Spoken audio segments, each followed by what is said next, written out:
Welcome to the first podcast episode of Advocates of Matagorda County. Your host, Crystal Seville, Miss Angelica Hernandez, and we have special guests Kaitlan and Adam today. And we're going to be talking about what Adam's contribution did to the work that we have been doing, how much it has benefited all of us, and exposing corruption. So I started out with exposing local government unethical behavior, which came from a tip from a concerned citizen, anonymous tip about Jessica Russell, which led me to finding Angelica because she had her own thing going with exposing corruption with BCPD, which in turn led me to Kaitlan because Angelica was already following Kaitlan. Yeah.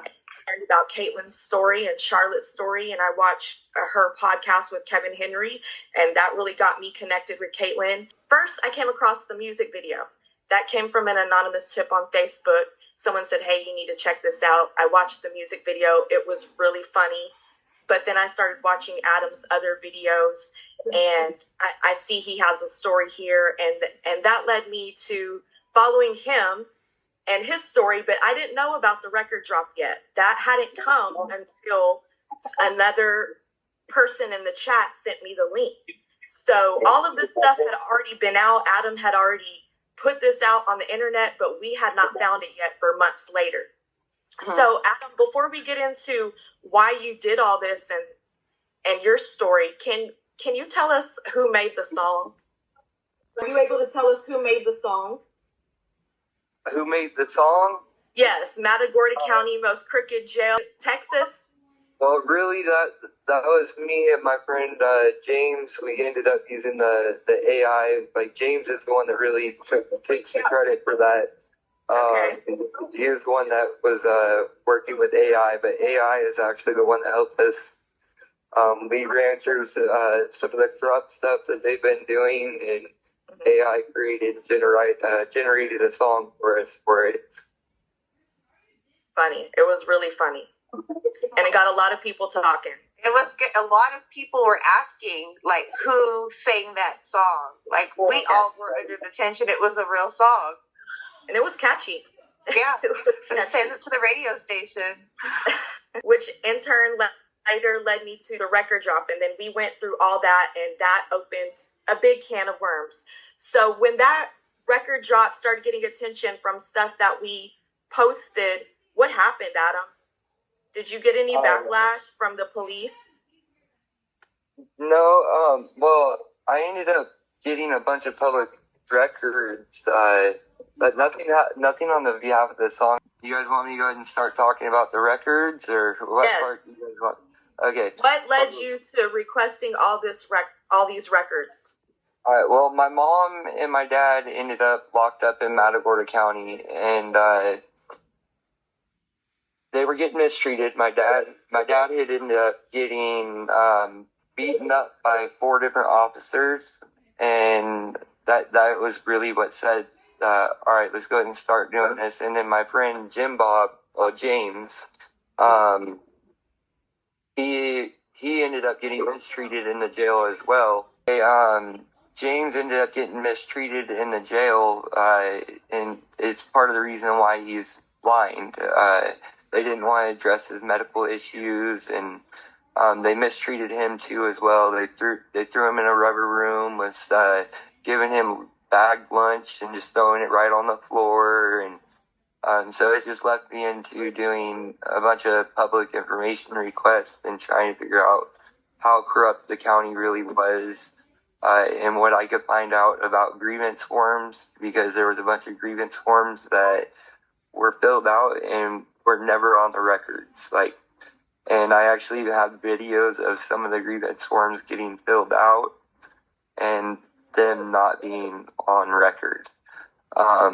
And with the records, I requested them all be in a screen reader format, and they proceeded to give them to me in a screen reader format, to where I was pretty much forced to post it publicly or have volunteers to read it for me. And come to find out, there's a bunch of unredacted information, and then they want to send me an email threatening me to incriminate me if I don't take down the post that I had posted when it was public information request. And Yeah, they were, they're the people who gave it to you. Exactly. yes. Yeah. Yes. And they were supposed to redact that information, and they did not do so. And then they turn around and try to incriminate me and threaten me if I don't take the post down. And then after all of this, I went to go pick up my possessions from Michaela Riley after my mom's case was taken care of, and so I was able to get my possessions back from the sheriff's office, and Michaela Riley was the one that was supposed to return the possessions. And now that was like an entrapment too, because Michaela Riley told me a certain date and a certain time to be there. And before this, Jason Skates had reached out to me, and he wanted to have a personal meeting with me. He wanted to take me out to lunch or do something, but get me away from my caregiver. And that is exactly what he did when I went to go pick up my possessions. So I really feel like that was a setup between Michaela Riley and Jason Skates. Michaela's been watching. She's been watching the stories really hard. And I will say this, Michaela, thank you, Mama, because you were running my numbers up. Yeah, what they did wasn't right. And Michaela, she didn't really want to talk to me when I went to go get my possessions. Like, I have the video of it. She talked to me a little bit, but it was mainly getting, like, Jason Skates telling me, oh, why are you pulling all these records? You stop Which doing is illegal. For for audience members who may not know, it's illegal for them to question the motives of a public information request. It's public. Did they ask you to take that video down? Not that video. No, they did not. Okay. They only asked me to take down the public record request that they had sent me, and then threatened me with the names that were public. Yeah, they didn't really ask. They threatened me with criminal charges. Right. If I did not remove the records. They were supposed to send me redacted files of the same files, and they were supposed to take out everything that was not supposed to be in there and send it back to me. And they still have yet to send all the information back, and they're still not sending it in a screen reader format. In every request, I requested it, like, they make an accommodation for it to be in a screen reader format due to me being completely blind. I thought it was like legalities, legal wise. They had, if you are blind or disabled, they have to give it to you in a format that you are able to read it. That is true. It's a violation of the ADA, which is the Americans with Disabilities. And I really think there's things I need to do to take more further steps than that, but I'm not sure yet what to do about that. But yeah, because they've been giving me a lot of hassle, and I got a court date coming up on February 6th due to the files that they had released to me, and that's causing a lot of stress too, because I don't know what's going to go on with that, and because so that wasn't resolved. I thought they let it go. No, it still hasn't been let go. Like, there's an actual court date that there's a hearing on February 6th. Okay, so jumping back in the conversation, for those who are curious where we get all these emails that expose the ongoings of the offices of the district attorney and all these other people, we got them from Adam's record drop. Adam, so you said you have a court date coming up because of the files that were released that had sensitive information that should have been redacted that they did not redact. Their fault. That's crazy. But I'm sure the reason why they are coming after you is because the stuff that we have found in there embarrasses them and makes them look bad. Makes them look real bad. It incriminates them. Yeah, real bad. There's several things that show that the DA office and the sheriffs, like, they use themselves as an investigation team. And with them doing that, they don't, like, there's certain cases on those files that you can look at, and they say, DA says that they're not going to look further into, and I forget the exact wording of it, but they basically just drop it at the DA, and the DA's like, oh, we're not going to investigate that. And there's serious things that need to be investigated in those files. Mr. Reese, you said you were fair. I don't know if that's very fair. Well, let's say this. Mr. Reese I can say this because the file, one specific case that I've seen, like he said, the DA and assistant district attorney were showing up to a crime scene multiple times. Not just once, but twice. And that's kind of odd, especially when the suspect is a brother of a sheriff, you know? So, Kaitlan, were you going to say something? The suspect is a brother of a sheriff, you know? So, Kaitlan, were you going to say something? I was. There's an email within these records of Stephen Reese. I believe he was responding to a local Bay City Tribune reporter, Ashley Brookings, in which she was forwarding him a jail complaint alleging some very major issues, enough for her to reach out to the district attorney's office for comment, and he simply dismissed it and says that he doesn't typically read any of the inmate mail or any of the jail complaints, and so it definitely seems like there is no interest in getting to the bottom of these issues from the public officials, and when they do take any action at all, it seems that they only relay the complaints directly back to the officers being complained of with identification of the complainant, which leads to retaliation against the complainants. So you have the fox guarding the hen house. Yeah, there's another thing that I would like to bring up about the complaints thing, too. All right, Carol Morales is the notarizer for the sheriff's department. Well, used to be. And I had dropped off a complaint, and she was the one that was supposed to notarize it. I got a video of this, too. And I actually went in the office, and that was the very first time I talked to Jason Skates. And Jason Skates had warned me that he had no acknowledgement of these complaints. So I had gave him the files of the complaints, but Carol Morales never had documented those complaints after she notarized them. So she ended up getting reported and got her notarizer license taken.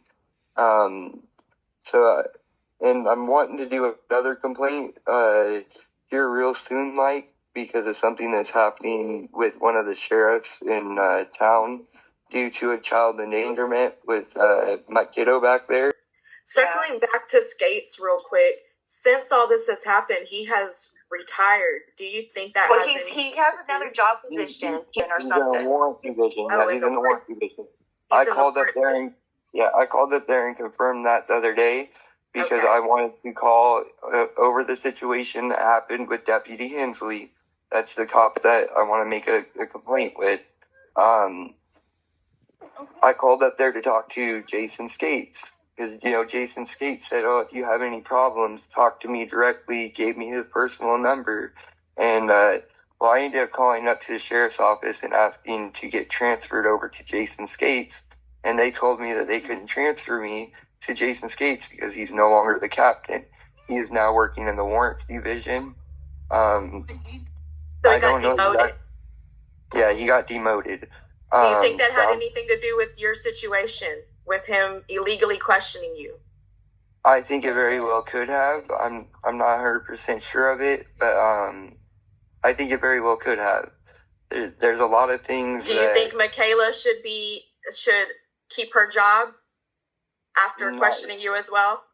No, I mean, them questioning me like that it's against the law. Like, it's public information. They don't have no right to know why I'm asking for that public information. Well, I don't think she had any right to tell Jason what he was asking for those documents for one. So the only reason why Jason Skates got involved was because of her. So she really instigated the whole thing. She started the whole thing for one. For two, she was in that room. So she was being just as intimidating. It was 2-on-1. So she was being just as intimidating as... Yeah, they literally pulled me away from my caregiver and walked me into a room where I knew, I'm completely blind, so I can't see anything around me. Yeah. And she wasn't even wearing a uniform or anything. Like, she was dressed like she was ready I to be know. out. I see. I have it. Yeah, I posted the screenshot of it. She looked terrible. Yes. Terrible. Terrible.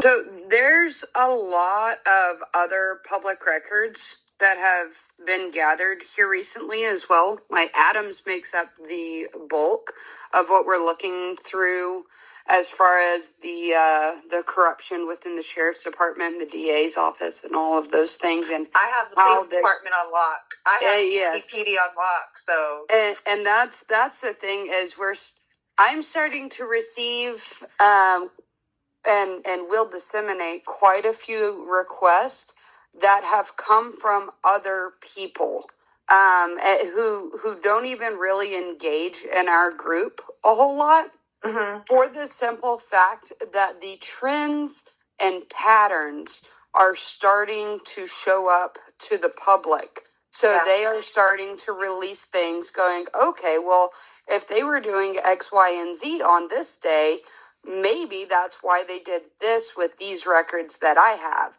right? And so even though we have this mountain of documentation that is available through what I call the blind justice files, there is a lot more coming forward as well, and it just shocks me how opposed this county is to their citizens having access to these records and files, and taking it to the extreme of being willing to threaten to prosecute a disabled man for official misconduct when he is not an official and has no duty to redact or withhold or anything of the like. It blows my mind that they're capable of doing this, and now they're going so far as to try to limit people's ability to seek out further records. Well, they're upset. They have been getting humiliated. I mean, they try to show, post their little good deeds and, their little drug busts or whatever to try to get, good PR. But at the end of the day, it's like for every one good thing that they post, we have probably about 50 things that make you look terrible. So, and then these people don't feel bad about anything that they do. They don't feel bad about anything that they do. Has any one of these good people reached out to us, even anonymously, and said, hey, here's a number you can call. Hey, here's who you can talk to. Has anybody done that? Absolutely not. And I just want to make that a point. I want to make that a point because when they finally do get busted, I ain't falling for none of them crocodile tears at all. I'm not falling for none of them fake I'm sorry's, all them all that love bombing. No. They are actually barred by policy from even interacting with us, right? Because we are considered quote unquote rumors and criticisms of official acts and things along these lines. And Stephen Reese has been in his position for over 3 decades in that county. He has had his hand in creating every policy that is in play, every standing order that is in play in that county. He oversees the actions of the sheriff's department and the police department and the county attorney's office and the district judges and the justice of the peace. They have pillarized all the power within one office, and that office has determined that if you criticize any official act, you can get terminated. And we have these written policies now, these anti-criticism policies that are in place over there. So when anyone complains, They make you go back to Stephen Reese, who goes, okay, well, nobody else is allowed to talk about this because we're not allowed to criticize any official or official act. Okay, Adam, we have 1 minute left in the meeting. Is there anything that you want to close out with that you want people to know? I don't know, just that the county is really corrupt, and I really want to keep moving forward.